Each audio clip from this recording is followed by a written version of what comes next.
Salam hər kəsə. Salam Kəmal. Salam, Necəsən? salam.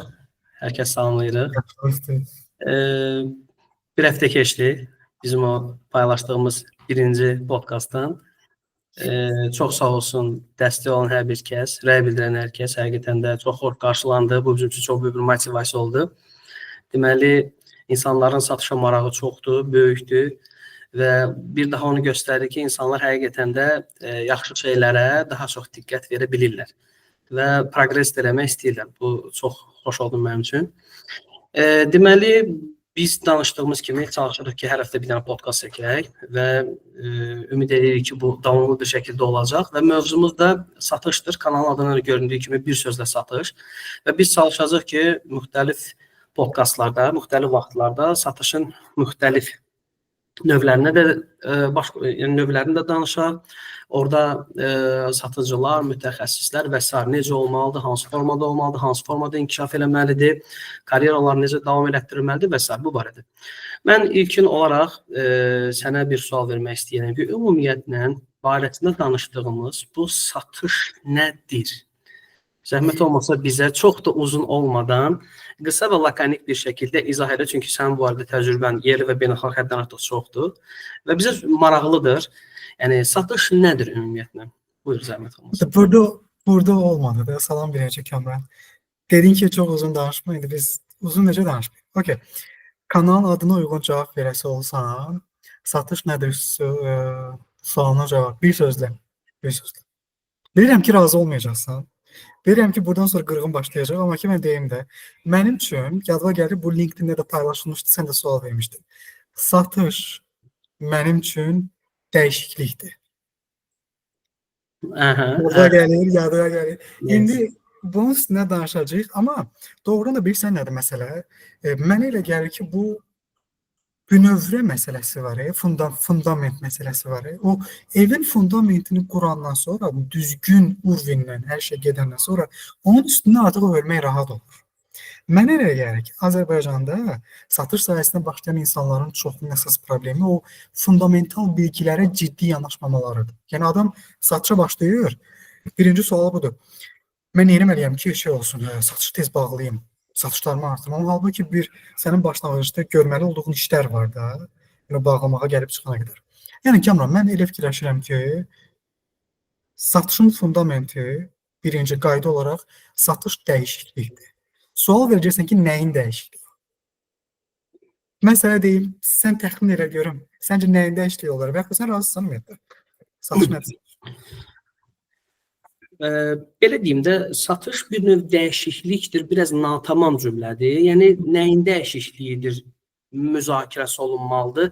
Yəni, satış texnikaların günü-gündən dəyişməsimi, fundamentda olan o bizim, necə deyirlər, təlimlərdə gördüklərimiz, nəzəriyyələrimiz zamanla dəyişməsidir, yoxsa satış adamının özünün mü dəyişməsidir?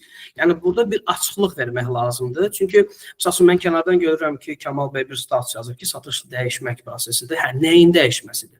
Yəni, birincisi buna cavab vermək lazımdır, deyə düşünürəm. Ona görə də sən zəhmət olmasa bizə hansı formada dəyişməkdir izah eləsən, o aspektdən biz çox yox bir 15 dəqiqə bu barədə kiçik bir müzakirə eləyə bilərik. Mübahisə bizdən uzaqdır əslində. Bizə lazım olan satışın fundamentindən başlamaq və belə deyək, elə bil ki, biz ikimiz söhbət edirik, bizə kənardan satış sferasında işləməyə başlamaq istəyən bir şəxs baxır və o düşünür ki, mən bu podkastdan sonra biləcəm ki, fundament nədir və hansı formada inkişaf etmək lazımdır. Mən belə fikirləşirəm. Zəhmət olmasa bizə aç, satış dəyişmək prosesidir və bu nə deməkdir? Çox belə uzun olmasın. Okay, tamam. Ümumiyyətlə bir prosesin satış adlandırılması üçün orada bir alış-veriş tamamlanmalıdır da. Yəni, sən məsəl üçün birinci podkastda qeyd edirəm ki, mən konsultantam. Mən tövsiyə verirəm. Satış o vaxt baş verir ki, mən müştərini ikna edirəm və müştəri cibindən pul çıxardır verir. Bu artıq adlandırılır satış. Evet. O pul cibdən çıxana qədər, pul xərcləyənə qədər sənin mənim elədiyim nədir? Sadəcə danışıqlar aparma prosesidir, dinləmədir, suallar veririk, səsimizi oynadırıq, bla bla bla bla. Hər nədirsə. İnsan psixologiyasını anlamağa çalışırıq, müştəri psixologiyasını daha doğrusu. Satış dəyişikliyidir. Yəni satış o sonda satışın olan satış dəyişikliyidir. O deməkdir ki, yəni bu müştəri aspektindən bir yanaşmadır. Məsəl üçün, kimsə gəlib sənin mağazaya bir şey alır. Satış baş verir, o dəyişiklikdir. Yəni o adamın büdcəsindən bir pul çıxır. Məsəl üçün, o adamın evində büdcəsi şərti olaraq deyirəm 1000 manatdır. O sənin mağazaya gəlir və ona sən 500 manatlıq bir məhsul satırsan. Birincisi, onun büdcəsi dəyişir. İkinci məsələ, məsəl üçün, satdığın hər hansı bir məhsul, deyək ki, fiziki bir məhsul deyil, mənəvi bir məhsuldur, təlimdir, yəni gözə görünməz bir şeydir. Adamın ruh halında dəyişiklik baş verir, çünki adam səndən bir şey alır, amma içində o gümanı var ki, birdən nəysə olsa. Yəni adamın sənə qədər ki etapda adamın bir rahatlığı var idi, komfortu. Sən onu komfortundan çıxadırsan və razı salırsan ki, nə üçün bunu almalısan, bu sənə uyğun məhsuldur. Komfortundan çıxır və müəyyən bir dəyişiklik baş verir. Elədir. Ona görə də mən burada nəzərdə tutduğum dəyişiklik həm maddi dəyişiklikdir, həm də insanın mənəvi dəyişikliyidir. Artıq adam sənə inanır. Adam deyir ki, okey, bu adam deyirsə ki, əgər bu konsultant deyirsə ki, yaxşı olacaq, qoy mən heç nə olmaz, öz bildiklərimi qoyum kənara, ona etibar edeyim, komfortundan çıxır və ümumi ruh halında da bir dəyişiklik olur. Mən bunu həmişə nəyə gətirib çıxardıram?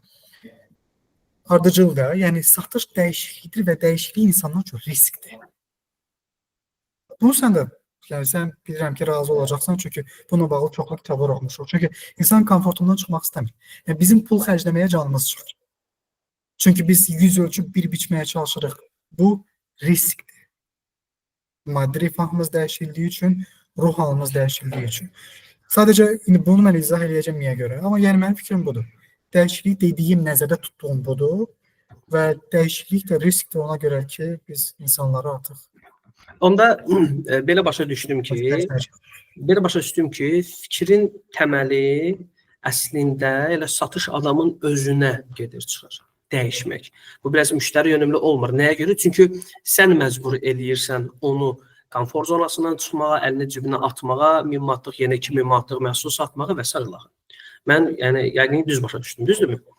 Yəni bu çox vaxt satış adamına məxsus olur. Çünki istənilən anda ünsiyyət qurduqdan sonra prosesin 90% bizdən asılı olur. Yəni biz etibar, inam yarada biliriksə, müştəriyə qarşı bir prosesi biz idarə edirik. Yəni adam 1000 manatlıq gəlmişdirsə, sənə inandırıcı olanda 1500 manatlıq da məhz bu dəfələr olub da 1500 də verə bilər, ala bilər, 2000 də verə bilər, bəzən 2500 də baxa bilir. Çünki bu artıq satıcının bir balaca bacarığından asılı olan bir şeydir. Ona görə də bu dəyişmə məsələsini mən belə başa düşdüm ki, müştəridən çox əslində satıcıya şamil olur. Mən yəqin ki, düz başa düşdüm. Proses olaraq dəyişikliyə çağıran satıcıdır. Dəyişikliyin baş verdiyi mənbə müştəridir. Hə, yəni komfortundan çıxması, komfortundan çıxan olur, pulundan cibinə çıxar. Amma hə, yəni bu qarşılıqlı baş verməlidir. Əlbəttə ki, satış adamı o bacarığı olmalıdır ki, onu çağırsın dəyişikliyə, ikna eləsin. Müştəri də razılaşandan sonra belə. Amma mənə maraqlıdır sən nə fikirləşirsən ümumiyyətlə? Sənin üçün. Çünki bax, belə bir şey deyim də. İndi sən də bilirsən, mən də bilirəm ki, biz bu dəqiqə bu podkastı saxlayaq. Gedək indi çöldən kimdənsə soruşaq ki, ay əmi, ay dayı, ay xala, ay filan ki, satış nədir sənin üçün? Hərənin ağzından bir avaz çıxacaq, çünki satış doğrudan da həyatımızın bir hissəsidir deyə. Hamının bununla bağlı bir fikir var mütləqdir ki. Ona görə də satışın nə olmasına bağlı hər bir fərqli bir fikir bildirir. Bilirsən necədir? Belə deyim də, bir olar xüsusi bir termin kimi yanaşaq ki, satış hər hansı bir xidmətin, məhsulun, bəlli bir dəyərin müştəriyə necə deyim sənə ehtiyacı, tələbatı fonunda, yəni ona təqdim olunması və qarşılıq bir dəyər alınmasıdır da. Başa düşdün necə? Bu bizdə də çox vaxt bu dəyərin alınması nə olur? Böyük ehtimalla pul olur. Ümumiyyətlə bu belə deyək də bu əslində satış bir həyatdır da. Yəni bir insan intervyu da verəndə nəsə satır, özü barəsində nəsə danışır, həkim də nəsə danışanda nəsə satır. Yəni hamımız, hərəmiz bir şey satırıq. Sadəcə olaraq biz sırf satış mütəxəssisi olaraq satış sahəsində çalışdığımıza görə biz daha çox bunun içərisində oluruq da. Çox vaxt çünki məsələn mən adam tanıyıram, sən də tanıyırsan, adını çəkməyəcəm. Adam deyir ki, mən sata bilmirəm. Amma adam işini möhtəşəm bilir, amma satır. Başa düşdün? Yəni belə insanlar da var, amma adam da var, satışın proseduralarını bilir. Bildin necə? Yəni necə başa salım?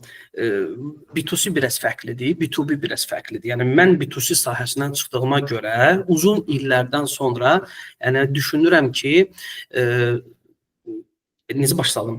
Müştəri gəlir, mən onu hansı formada qarşılamalıyam? Hansı formada ona yanaşmalıyam? Hansı formada müzakirəni aparmalıyam və onun hansı formada istəklərinə uyğun şəkildə məhsul təqdim edib satışı bağlamalıyam. Mən bunu bilirəm. Bunun üçün etaplar keçmək lazımdır. Yəni ümumi götürsək, mənim üçün satış hər bir kəsin həyatında olan vacib bir termindir. Yəni biz bunu danışdıq. Mən sənə bir sual verim. Mənə sadəcə bir şey maraqlıdır. Biz sən özün də LinkedIn-də çoxlu statuslar paylaşmısan, mən çox izləyirəm, baxıram. Bu arada LinkedIn-də mən çox adamı izləmirəm açığı, amma yəni sənə bizim sahəmiz eyni olduğuna görə sənin o praktik yazıların mənim üçün çox vacib olur. Sənin üçün ümumiyyətlə mənə bir şey maraqlıdır. Satışda sadəcə olaraq qısa keç, yəni çox şey eləmək, biz bunları zamanla açacaq danışacağıq. Tamam. Sənin üçün satıcıda, satış mütəxəssisində satışla bağlı ola biləcək 3 ən yaxşı cəhət, ən üstün cəhət hansı olmalıdır? Çox istəyərdim ki, bu barədə bir məlumat verəsən və ondan sonra isə indi sənin cavablarına olaraq mən qısa suallar verəcəm və belə inşallah davam edeyim. Yəni satış adamında olmalı olan 3 şey demək istəyirsən. Yəni satışda bir adamın yaxşı bir satış mütəxəssisi olması üçün hansı 3 üstün cəhəti olmalıdır ki, digərlərindən fərqlənsin və istədiyi formada satışları icra edə bilsin? Sadə sualdır, amma cavabı sadə olmayacaq. Özün də verirsən. Okay. Nə ola bilər? Birinci mənim üçün mənəvi tərəfi var. Mənəvi tərəfi odur ki, adam özünün motivasiyası olmalıdır. Özünün motivasiyası.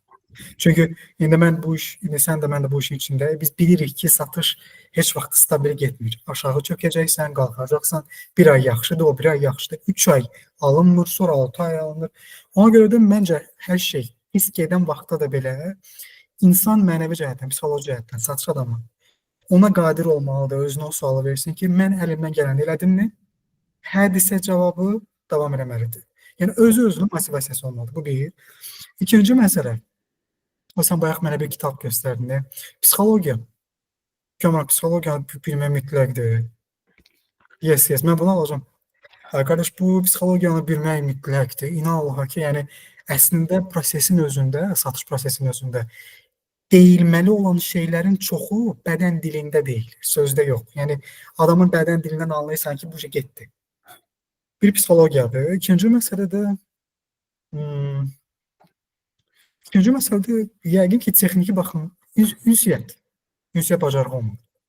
Çünki mənə elə gəlir ki, məhsulun nə qədər də yaxşı olsa, indi bəzi qlobal brendlər istisna olmaqla, onlar özünü satır. Yəni, məhsulun nə qədər yaxşı olsa da, sən onu düzgün çatdırmaq qabiliyyətinə malik deyilsənsə, sən sata bilməyəcəksən. Məhsulun nə qədər də yaxşı olsa, çünki ilkin təəssüratı yaradan sənsən. Ona görə də özünün motivasiyası ola bilmək, insan psixologiyasını almaq və düzgün ünsiyyətli qabiliyyəti. Mənim üçün bu üç olmazsa olmazdır. Sən gülümsəyirsən, sən üçün nədir? Yox, mən uzun müddətdir praktik edirəm, həqiqətən də. Və çox fikirləşmişəm ki, həqiqətən də, ümumiyyətlə, məndə üç qaydası var da. Misal üçün, mən o keçən podkastda danışdığımız kimi promotor işlədiyim müddətdə bildirmişdim ki, bir məhsulun 3 can alıcı punktunu bilsən, digərlərindən fərqli, istənilən məhsul sata bilərsən. Amma mənim üçün başlıca olan 3 dənə punkt var. Birincisi, bilgidir. Məhsulu bilməlisən, mütləq şəkildə bilməlisən. Bu da çox belə geniş bir bəhsdir ki, nəyə görə? Zaten bilirsən nəyə görə. Prosto bağlayacağım da. Bir bilgidir, 2 ünsiyyətdir, 3 də ki, məncə ünsiyyətdən sonraki o salam necəsiniz, xoş gəlmisiniz. Çox sağ olun. Bundan sonrası çox önəmlidir. Yəni, ünsiyyəti qurmaq bir bacarıqdır. onu istədiyin formada davam elətdirmək, bu ondan da üstün bacarıqdır. Çünki ünsiyyət istənilən bir bilsən də ünsiyyət, yəni ki, hamı biz elə bir varlığıq ki, biz zaten ünsiyyət edirik. Mağazaya gələnlə də onsuz ünsiyyət qurmaq olur. Öz bəzəndə ki, ay bala bir dənə bax görün burada. Doğru. Amma ünsiyyəti qurub və onu davam elətdirmək bacarığı təəssüf olsun ki, çox adamda yoxdur. İstədiyin formada, yəni hamına davam edir. Hə, buyurun, xoş gəlmisiniz, kampaniyada var falan. Yox. Yəni sən çox təəssüf olsun ki, bəzən burada manipulyasiv addımlar da eləmək məcburiyyətindəsən. Düzdür, mən çox sevmirəm manipulyasiyanı, bu yaxşı bir şey deyil, amma sən məcbursan. Və çox vaxtda sən bilirəm, xoşlamırsan empati qurmaqla bağlı, amma mən çox empati quraraq işləmişəm müəyyən bir vaxtlarda. Qırmızı xətlərimiz var da. Amma mən deyərdim ki, satıcı üçün, bax yenə deyirəm, satıcı və satış mütəxəssisi tamamilə fərqli şeylərdir. Satıcı müəyyən bir hədəfinə doğru həmən sahəni tramplin kimi istifadə edə bilən şəxs də ola bilər. Amma adam vaxtında gəlir, vaxtında gedir, vitrinini vaxtında silir, yoxlamaları gələndə üzü ağ çıxır, satışlarında üstündür. Bu kimi şəxs artıq karyera qurmaq istəyən bir şəxs kimi də biz dəyərləndirə bilərik. Mənə görə bilgi, yəni həqiqətən də çox güclü bir silahdır. Çünki sən məhsulu yaxşı bilməklə digərləri onu istər-istəməz bir balaca əhatələndirə bilir, yəni bağlaya bilir, o mənfiləri bağlaya bilir. Çünki biz ünsiyyətin dərininə getmirik də, hansı formada qarşılamalısan, necə eləməlisən, təbəssüm eləməlisən falan. Əslində bu nəzəriyyələr biraz can sıxıcıdır. Yəni valla praktikada çox vaxt heç keçərli də olmur. Yəni danışırıq, amma yəni real situasiyaya fokuslanmaq çox vacibdir deyə fikirləşirəm. Sənin dediyin motivasiyasının olması, özünü motive eləyə bilməsi, mən buna deyirəm, satış mütəxəssisinin mental sağlamlığı və əhval-ruhiyyəsi. Yəni mental cəhətdən sağlam olsa, adil bir nümunə deyim. Məsələn, mən Mərdəkanda işləyirdim maksimalda. Bizim mağazamız hər bir 100 kvadrat idi, balacaydı. Yanımızda böyük bir dosteç var idi. Neçə illər mağazası, 2 mərtəbə, çeşid çox falan. Mən orada bir eksperiment aparmışdım. Elə bir ki, sadə gəlirdim, içəri girirdim, otururdum, başlayırdım hesabatlarımı falan. Heç nə danışmırdım. Elə çıxanda da 300 manat, 500 manat, 1000 manat satış olmaz. Amma bir də gəldim, qapını açırdım, satıcıları gördüm. Dedim ki, bugün 5000 satış eləmədiksə biz evə getməyəcəyik. Yəni bunu yadınızdan çıxarın. Günorta bir olur, 5000 satış edirdilər.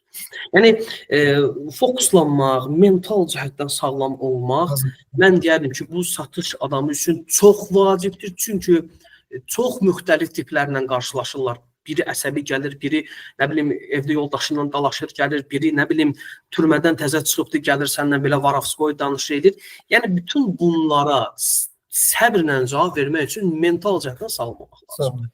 Amma növbəti etapda isə yaxşı satış eləmək üçün mən deyərdim ki, məhsul bilgisi yəni mütləq şəkildə olmalıdır və sən satdığın məhsulu dərinliyinə qədər öyrənməlisən ki, sonra bir təqdimat eləyəndə sənə qayıdıb elə yerdən bir sual verirlər ki, cavab verə bilməyəndə bu artıq qeyri-peşəkar görünür.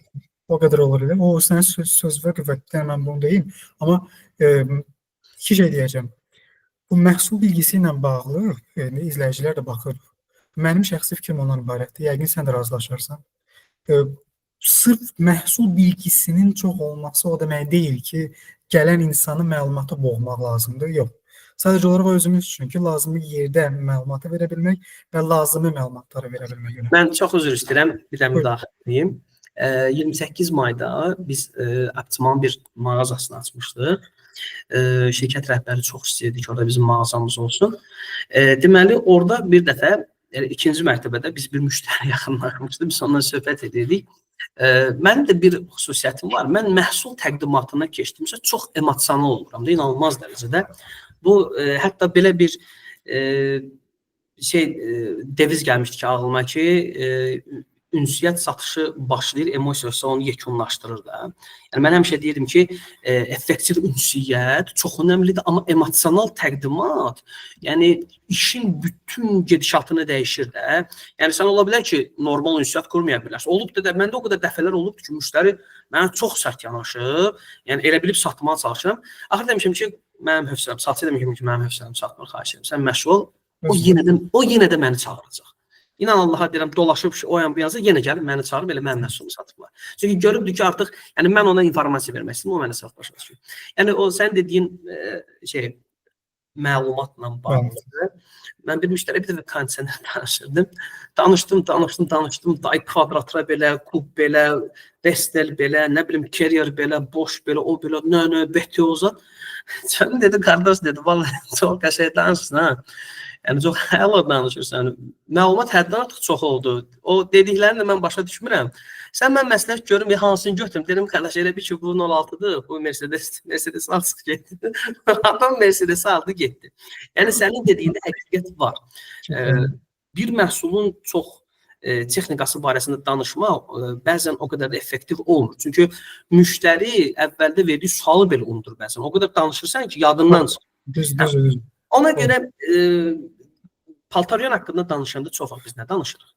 Ya bunun kiloqramının barəsində məlumat verməlisən, ona vacib olan ən qısa yuma və çox yuma o barədə danışırsan. Bir də ki, hər hansısa bir xüsusi bir sənin məhsuldan məxsus termin varsa, onu deyib izah edirsən. Çox vaxt da bunu ona görə edirsən ki, bax, belə bir nüans var da, 2 dənə məhsul barəsində danışırsan. Deyirəm ki, bax, Kamal, Apple-la sənin telefon məsələndə Samsung arasında qalmısan. Qardaş, ekran Samsung daha yaxşıdır. Bunu hamı bilir.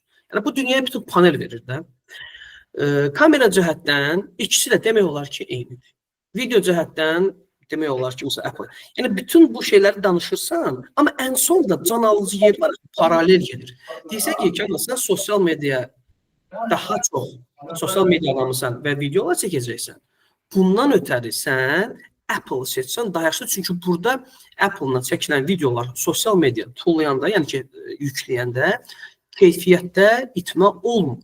Bu olur can alıcı tərəfi və sən yönəlirsən Apple tərəfə. Həqiqətən də bu belə, bu düzgün informasiyadır. Yəni ona görə məhsul, buradan satış təmsilçiləri və yaxud da ki, promotorlara baxa bilirlər. Onlara məsləhət budur ki, məhsulu mükəmməl bilməlisən, amma sənin məhsulu digərlərindən fərqləndirən cəhətlərini ilk başda demək lazım deyil. İlk başda. Mən ilk başda, yəni bu soba da o soba kimi eyni şeydir, budur, amma nəyə görə sual versəz ki, yazı almalıyam? Filan şeylərinə görə. Açırsan, göstərirsən. Və bu müştəridə istər-istəməz sən daha yaxşı informasiya verdiyi üçün, daha savadlı danışdığın üçün, daha lakanik danışdığın üçün və görkəmin də onu əgər yansıdırsa, emosiyalı da təqdimatı bir balaca yansıtdınsa, yəni mümkün deyil ki, müştəri sənin məhsulunu almasın. Yəni mümkün deyil. Doğru. O hansısa bir qəliz bir məlumatı müştəriyə lazım olan tərzdə verə bilmək, ağlıma nə gəldi? Bir ailəli birinə otağı göstərəndə biz normalda otağın ölçülərindən danışırıq ki, məsəl üçün 36 kvadrat metrdir, bu kravatın uzunluğu falan qədərdir falan filan. Biz bilirdik ki, məsəl üçün bu uşaqlıdır da. Biz deyirdik ki, bu otaqda sizin övladınızın qaçması üçün, əylənməsi üçün kifayət qədər yerdir. Ona lazım olan odur. Yəni, mənim övladım orada sıxılacaq ya yox. Mənə neçə kvadratdır demə. King size beddir, onun ölçülərini demə. Övladım orada əylənə biləcək, mən övladım üçün orada oyuncaqları ata biləcəmmi, yoxsa yox. Hə deyib qutardı getdi. Yəni, onun dilində əslində çatdırmaq mütləqdir. Mən nə edəcəkdim? Burada bir dəfə mənim rəhbərim, bu biraz ayrı bir başlıq olacaq, amma ki, bununla bağlı da istəyərdim ki, sən də fikirlər verənim. Rəhbərimə qayıdım, dedim ki, normalda biz burada, korporativdə, bizim probation müddətimiz, yəni sınaq müddətimiz 3 ay çəkir. Və biz rəhbərdən iş prosesimizlə bağlı, necə işləyirik, onunla bağlı feedbacki, rəyi 3 ay sonra alacaq ancaq. Getdim rəhbərimə qayıtdım, dedim ki, bəs, ay filan kəs, mən bilirəm ki, sən mənə rəyi 3 ay sonra verəcəksən, mənə belə sərf eləmir. Mənə hər ay rəy ver. Hər ay, hər ay, ayda bir dəfə 15-20 dəqiqə oturaq, mənə deyirəm, nəyi səhv edirəm, nəyi doğru edirəm. Amma mən ona bir sual verdim və mənə verdiyi cavab doğrudan da çox gözəl bir cavabdır. Bəlkə sən də xoşuna gələcək. Qalxdım dedim ki, bəs mən bilmək istəyirəm ki, nəyi səhv edirəm. O dedi ki, Kamal, sənin sualın yanlışdır. Nəyi səhv edirəm yox, nəyi daha çox eləməlisən. Məsələ budur. Yaxşıdır. Yəni, Bilirsən, mən bunu hara bağlamaq istəyirəm? Satış adamları, biz bu işə o qədər qeyri-ciddi yanaşırıq ki, biz düşünürük ki, bir məhsulu tərifləyəcəksən, o zaman başı adam alacaqsa alacaq da onsuz da bilinir. O cür yanaşırlar deyə nəyisə daha çox öyrənməyə çalışırlar. Üstündə daha çox işləməyə çalışırlar. Yəni bu mənim üçün Azərbaycandakı satışda, elə burada da demək olar ki, əksəriyyətdə elə də komfort yaratır. Ana problem odur. Nəyi daha çox eləmək lazımdır, onu fokuslamaq. Sən nə fikirləşirsən bununla bağlı? Yəni mən Azərbaycanda indi təlimizə keçmişəm də az çox. İnsanlardakı o davranışları görürəm və analiz edirəm ki, illərlə bir şeyə köklənirlər və özlərini o komfortdan çıxartmaq istəmirlər. Bilirsən nəyə görə? Çünki mən o bir dəfə bir stat yazmışdım ki, artıq satıcı, ofisiant, mən fəhlədə işləmişəm, ofisiant da işləmişəm, satıcı düz işləməmişəm, turizm təxəssüsü işləmişəm, amma yəni satışın içində olduğuma görə bir növ özüm deyilib, satıcı kimi bir şey olmuşam da. Necə ki, sən fəhləlikdə qabağa gedə bilmərsən, yəni iş yoxdur, məcbur gəlmirsən, heç bir şeydə tələb olanmır və sən pul qazanmalısan. Ofisiant da onun kimi, yəni hətta deyirlər ki, yəni ən pis sənətdir də, çünki orada çox pis şeylər olur da, mən onu da görmüşəm. Aysa, hə. Yəni satıcı da artıq onların səviyyəsinə enibdi deyə, sən dediyin formada adam var, baxırsan ki, gəlir əsəkdə nə işləyəcəm, CV verim, qoy götürsünlər, biraz da danışa bilirəm, sonra da satıcı olacaq. Və ona görə də ciddi yanaşılmır, ciddi baxılmır. Halbuki dünyada baxanda ən çox pul qazanan bəlkə də satış adamlardır. Yəni adamlar nə qədər pul qazanırlar. Bizdə isə bu necə deyim, satış mədəniyyəti biraz mən deyərdim ki, yaxşı formalaşmır. Bizdə sadəcə olaraq gəlir, işte mən dəfələrlə, məsələn, mən mağaza müdür işlədiyim vaxtlarda HR göndərir satıcını. Bir gün, 2 gün, 3 gün artıq psixoloji söhbət yerinə baxırdım ki, adam deyir ki, mən əslində proqramist olmaq istəyirəm, pulum yoxdur. 6 ay istəyirəm burada işləyim, bir dənə notebook var xəyalımda. Onu alım, ondan sonra kursa gedəcəm. Buna deyirik tramplin kimi baxırdı deyə və belələri də eyni qədər olduğuna görə artıq olur qarışıq, başa düşürsən. Yəni heç kəs çox ciddi yanaşmır. Yəni ona görə mənim fikrimcə bir balaca bunu dəyişmək lazımdır. Yaxşı olar ki, satış akademiyaları olsun, yəni ciddi satış adamları yetişdirilsin, onların motivasiyaları qorunsun, onların gəlirləri, misal üçün X bir şirkəti yenə də deyirəm, satıcı, baxırsan ki, 10 ildir satıcı işləyir, adam hər ay minimum 2500 manat pul alır. Yəni bu adam, bizdə bir işçi var idi, baş satış mütəxəssisi keçmişdi. Daha sonra görmüşdük ki, pul yoxdur, qayıtmışdı satıcılığa geri. Yəni bu adam üçün karyera çox da önəmli deyil. Bu adam üçün pul önəmlidir. Bu deyir, qardaş, mən pulumu qazanandan sonra mənim nəyimə? Axı, yeni bir vəzifə, yeni bir məsuliyyət tələb edir axı. Yəni, mən çox üzr istəyirəm, bir haşiyə keçim. O, bu məsuliyyətlə bağlı, sözdən söz çıxır. Bizim bir əməkdaşımız var idi. Bir dəfə biz söhbət edəndə qayıtdım, dedim ki, yəni, bu kresoda kim oturmaq istəyir? Mənim üçün bir fərqi yoxdur da. Siz heç vaxt məni keçə bilməz. Üzümə baxırlar ki, bu nə danışır? Müəllim, niyə? Deyirəm ki, çünki siz bir kitab oxuyanda mən 2 kitab oxuyacağam. Siz bir podkastda bacarıb dinləyə bilməyəndə mən 5 podkast dinləyəcəm. Çünki mən inkişafa meyilliyəm və mən xoşlayıram ki, daim yeni mütəmadi informasiyaları qəbul edeyim və onu tətbiq edeyim. Başa düşürsən? Satıcılardan biri dedi ki, mən oturaram. Dedim, gəl otur, mən getdim satış eləməyə. Mən getdim orada satış eləməyə, 15 dəqiqə sonra geri gəldi ki, müəllim, yox, pislik deyil. Dedim, nə oldu? Deyir, bu qədər mail, bu qədər zəng, rəhbər oradan zəng gelir, satış rəhbər zəng gelir, marketing. Və deyirəm, görürsən, yəni sıfırdan formalaşmaq lazımdır ki, bütün bu proseduranı keçəsən. Bu proseduranı keçməyib birdən-birə rəhbər qoyanda olsan yaratmaz. Yəni ona görə də çox yaxşı olar ki, birincisi ciddi baxılsın. Mən çox istərdim ki, akademiyalar olsun, mütəxəssislər yetişdirilsin, qüsurlar deyilsin. Day 3 gün təlim keçdi, buraxaq getsin, məhsul satsın, yox. Mən buna qarşıyam. Çünki vaxt lazımdır, praktika, satış psixologiyası özü, nə bilim, zaman bu boyda kitablar yazır satışın psixologiyasına dair. Bizdə 3 dənə imtahan edildi, onun bunun dəstəyi ilə keçdi və s. Yəni mən bunun əleyhinəyəm, ona görə də çox vaxt şikayətlər də olur, problemlər də çox olur, müştəri məmnuniyyəti də çox vaxt pozulur sırf buna görə. Yəni mən bir dəfə bir satıcı gördüm, müştəri ünsiyyət qurur. Müştəri qadir ki, imkan verin, mən danışım da. Siz mən imkan vermişsiniz danışmağa. Bir çöndüm, baxdım. Dedim, vallahi halal olsun. Yəni, yəqin satış adamı bu cür olur da. Müştəriyə baskı eləməlisən ki, bizdə bəzən bilsən belə bir nüans var ki, sanki satıcı ilə müştəri bir-birinə rəqibdirlər. Kim bir-birinə biraz baskı eləsə, o qalib gəlir. Halbuki bunun yerinə yüngül vari səmimiyyət yaratsan, yüngül vari gülsən, başa düşdün? Yəni ona göstərməyə çalışsan ki, mən sənə həqiqətən də kömək eləmək istəyirəm. Mən sənə həqiqətən də seçimində dəstək olmaq istəyirəm. O özünü sənə təslim buraxacaq. 1000 manatlıq mal alacaqsa 5000 mal alıb gedəcək. Yəni mütləqdir də. Başa düşdün? Deyəcək ki, gəlmişkən yaxşı bir satış mütəxəssisi. Həm də ki, sən bilmirəm, sən B2C sahəsində işləmirsən, yoxsa işləməmisən mağaza sahəsində. Mağaza sahəsində çox vaxt eşitdiyimiz söz budur ki, satıcıların hamısı eynidir, onsuz da. O biri mağazada da belə deyir, getdim aldım, pis çıxdı. Yəni bir şəxsin yaratmazlığı damğa vurur satıcı termininə. Bildin necə? Yəni bu da çox pis şeydir. Yəni mən dəfələrlə rastlaşmışam ki, demişəm ki, ay xanım da indi insandır da, səhv eləyir və yaxud da ki, bilmir. Bu o demək deyil ki, belədir. Gəl mən sənə elmi dildə izah edeyim, başa salım, lap istəyirsən statistikanı göstərim. Ondan sonra baxaq görək kim yalan danışır, kim səhv danışır. Baxımsan ki, fısı yatıbdır ki, hə yox, indi ola bilər də indi burada bəlkə kimsə, yəni fikrini dəyişmək olur da, başa düşdün necə? Belə. Ona o axırıncı şeylə bağlı psixologiyada ona ümumiləşdirmə deyirlər. Ümumiləşdirmə yəni adam birinci, ikinci, üçüncü təcrübəsində yaxşı deyir ki, hamı eynidir. Mən onu bir dəfə oxumuşdum. Hansı ki, deyir o müştərinin o cür yanaşmasını həmişə müştərinin lehinə çevirməyi bacarmaq lazımdır. Yəni müştəri deyirsə ki, mən belə bir cavab hazırlamışdım da. Müştəri deyirsə ki, məsəl üçün, yox elə hamı deyir ki, belə-belədir də. Biz deyirik ki, baxın, siz əslində belə baxanda, yəqin siz də mənə razılaşarsınız ki, elə məhz həmin o satıcıların sayəsində siz bu dəqiqə təcrübəli bir alıcısınız. Artıq sizin yaxşını pisdən ayıra biləcək təcrübəmiz var. Gəlin mən sizə deyim, onun o tərəfə artıq elə sən deyən kimi.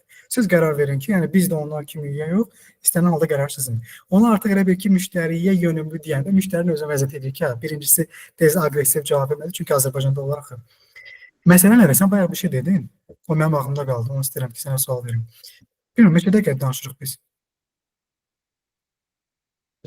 Ekranda görmək olmur. Bəlkə də bu axırıncı sual da ola bilər. Manipulyasiya məsələsi. Sən dedin ki, arada bir manipulyasiya eləməli oluram. Mən fikirləşirəm ki, manipulyasiya çox yerdə qaçınılmaz olur. Çünki satıcı sənin yanına gələnə qədər Facebookda birindən bir şey eşidir, Instagramdan birindən bir şey eşidir, dostundan bir şey eşidir, iş yoldaşından məlumat pozuntusu var. Bildin necə? Dəqiq hansına ehtiyacı var, onun üçün lazım olan məhsul nədir onu bilmir. Və yanlış bir təsəvvür formalaşa bilir ona, inanc. Və sən danışığında, onun danışığında hiss edirsən ki, bu adam əslində başqa şey istəyir. Bunun ehtiyacı olan başqa bir şeydir. Məcbur qalırsan ki, manipulyasiyanı onu doğru yola gətirəsən. Bəzi yerlərdə mənə elə gəlir ki, qaçılmazdır, amma ki, o artıq yəni heç lazım olmayan yerdə manipulyasiyadan istifadə edib, ehtiyacı olmadığı halda daha çoxunu satmağa çalışmaq biraz qeyri-etikdir. Müştəri onu alacaq, amma evə gələ deyəcək ki, bu mənə lazım deyil, mən bu telefonda eləyə bilərdim. Dəfələrlə də olub. Bəli, mən sənə razıyam. Həqiqətən də olub, baxımsan ki, müştəriyə biraz baskı olub və məcbur ediblər. İndi bu istər manipulyasiya səhəsini, istər o hiss edibdir ki, bu buna da lazımdır. Amma müəyyən bir müddət keçən sonra müştəri gəlib ki, mən bu məhsulu qaytarmaq istəyirəm. Elə orada nəsə elə bir huya düşdüm, aldım.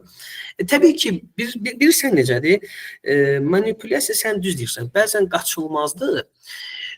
Mən satış karyeramda, belə deyim də sənə, açığı manipulyativ bir satış elədiyim yadıma gəlmir. Nəyə görə? Bəlkə də qıraqdan baxanda manipulyasiya kimi görünür, amma mən öz-özlüyümdə manipulyasiya çox eləməyə meyilli olmamışam. Nəyə görə?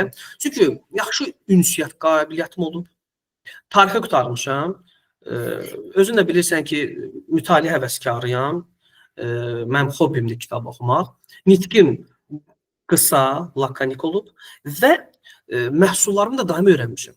Mən sənə bunu danışmışdım. Alıcıda gələndə gəldim, gördüm, heç də satmaq olmur. Qardaş, borcum 60 dənə mal var, mənim 5 dənə malım var. Çox özünə inamsızlıq yaranmışdı. Amma müəyyən bir müddətdən sonra bir plitənin satılmasından sonra gördüm ki, bu məhsulları satmaq mümkündür. Məndə bir əminlik yarandı və mən məhsullarımı başladım araşdırmağa. Təlimlərdə bir də baxdım, təlim meneceri bizə soruşur ki, bu, dedim ki, mən onu tapmışam, filan. Və mən deyərdim ki, yenə də deyirəm, bu mənim son cümləmdir, emosional təqdimat satış üçün hər şeydir. bunu istənilən adıma da sübut eləməyə hazıram. İstənilən, fərq eləməz. Kimliyindən asılı olmayaraq. Çünki çox vaxt baxırsan ki, müştəri belə qıraqdan baxır ki, sən eşq yaşayırsan, başa düşürsən, sən təqdimat edirsən və sənin emosiyaların o qədər yansıyır ki, müştəri bir növ hipnoz olur. Sən buna hipnoz deyil, buna manipulyasiya denən, buna nə bilim sənin təqdimatının üstünlüyümü denən, bilmirəm də nə desən denən. Yəni bu olsa, mən 100% əminəm ki, quru satış, bax bir dənə söz deyim, biz bəzən deyirik, bunu eləməsən bu olmayacaq, bunu eləsən bu. Belə bir şey yoxdur, belə bir şey yoxdur. Çünki mən bəzən deyə bilərəm ki, Kamal, sən orada bax, bu iki dənə dediyimi eləməzsən, sən satışın artmayacaq. Belə bir anlayış yox, necə artmayacaq? Sadəcə ola bilər, ya o sənin rəhbərin dediyi, bu ikisi daha yaxşı eləsən, daha yaxşı nəticə əldə edəcəksən. Bilin? Yəni, inşallah qismət olar, Allah qoysun. Mən çox istəmirəm video uzansın, çox vaxt, çox uzun olanda biraz yorucu olur, hər adam da baxa bilmir, vaxt məhduddur. Mən inşallah çox istərdim ki, gələn dəfə Allah qoysa inşallah təqdimat necə olmalıdır, nə bilim, satıcının inkişafına töhfə verən nələr olmalıdır, bilgiləri necə formalaşdırmalıdır, mütaliə vacibdirmi, vacib deyilmi? Bu barədə inşallah bir konsept hazırlayarıq Allah qoysa və inşallah yenə də 25-30 dəqiqə ərzində çalışaraq ki, bunu müzakirə edək. Ümid edirəm ki də faydalı olar inşallah. Belə, son olaraq nəsə bir şey demək istəyirsənmi? Yox, Kamran, bir də onu demək istəyirəm ki, yaxşı ki biz bu podkastı başlatdıq. Onsuz da bizim niyyətimiz o idi ki, biz səninlə onsuz da danışmaq istəyirdik. Amma bu cür mövzuları həm də paylaşmaq insanlarla, mən deyirəm ki, kaş mən öz adımdan deyəcəm, satışa başlayanda bu cür podkastlar olardı ki, yəni çılpaqlığı ilə hər şeyi olduğu kimi bizə deyərlər, nəinki qıraq-bucağın bəzəyərəkdən. Çünki sən düz deyirsən ki, düzdür, mən də bu yönümlü başlıqlar altında videolar paylaşıram. Satışınızı artırmaq istəyirsinizsə bu işi eləyin. Çünki bu indi sosial medianın tələb elədiyi bir şeydir. Çünki insanların diqqətini cəlb edir. Təbii ki, əlbəttə. Amma reallıqda, qardaş, milyonlarla insan var. Hərənin beyni bir cür işləyir, hərənin yanaşması bir cürdür. Elə bir texnika yoxdur ki, hamı üçün keçsin. Amma mən bunu çox vaxt deyirəm, yalnız bir şey var ki, bir məhsul var ki, onu hamıya satmaq olur. O da xoş təəssüratdır. Yeganə etməyən şey ünsiyyətdir. Ünsiyyət. Yəni o ünsiyyətində o təəssüratı yarada bilsən, bilirəm ki, müştəri yenə də kobud olsa, o adam gedib sonradan özünü peşman hiss edəcək. Amma yenə də udan tərəf sən olacaqsan. Çünki özündən zövq alacaqsan ki, bu çətin situasiyada I could keep my cool məsələsidir. Yəni mən özümü tam olaraq təmkinli saxlaya bildim. Yəni mən bir addım daha inkişaf edə bildim, qabağa getdim. Yəni mənim də yanaşmam budur ki, ikinci məsələ sənin, sən deyirsən və özün düzdür, biraz çox təvazökar yanaşırsan. Demək ki, sən doğrudan da kitab oxumaq məsələsində çox qabaqdasan bizim çoxumuzdan, elə içimdən qarışıq və sənin sayəndə demək olar ki, mən biraz kitablara daha meyllənmişəm. Mənə kitab göndərəcəkdin, o məsələ ilə bağlı, onu da göndərmədin. Yadına gəlir, göndərməmsin. Göndərəcəm. İnşallah həqiqətən də danışılası mövzular çoxdur. Satıcı xarakteri, xarakterin formalaşması, xarakterdə mənfi, müsbət tərəflər, inkişaf, progress, podkast. İnşallah qismət olar bir başlıq da həsr eləyərik. Kitablara da həsr eləyə bilərik ki, həqiqətən də satıcılar hansı kitabları oxusalar, onlar üçün faydalı olar. Mən bu arada bir lista hazırlayacağım. LinkedIn-də onsuz da bir dəfə paylaşdım. Hissə-hissə inşallah bir dəfə də o barədə danışarıq və ümid edirəm ki, inşallah faydalı olar, davamlı olar və yenə də hər kəsin fikirlərini bölüşməyini çox istəyərdik. Çox maraqlı olsun, müzakirə eləyək və öz fikirlərini, necə deyirlər, öz tələb və təkliflərini yazmaqdan xahiş edirəm, çəkinməsinlər. Çox vaxt bəzən yazırlar, amma heç nə yazmırlar. Yəni yazın. Məsəl üçün, filan texnikada sizə faydalı ola bilər, filan texnikada sizin üçün, misal üçün, siz burada danışırsınız, burada mənim etirazım var ki, mən misal üçün bunu eləmişdim, uğursuz olmuşdum. Biz bunları müzakirə edək. Məncə, yaxşı olar. Belə, özünü qoru, özündən müğayət ol. Ümid edirəm ki, inşallah, növbəti həftə daha strukturlu və daha yığcam, lakanik və ümid edirəm ki, sıf fokus mövzu barəsində olacaq və danışacaq. Özünə müğayət ol, görüşərik, özünə qoru. Sağ ol.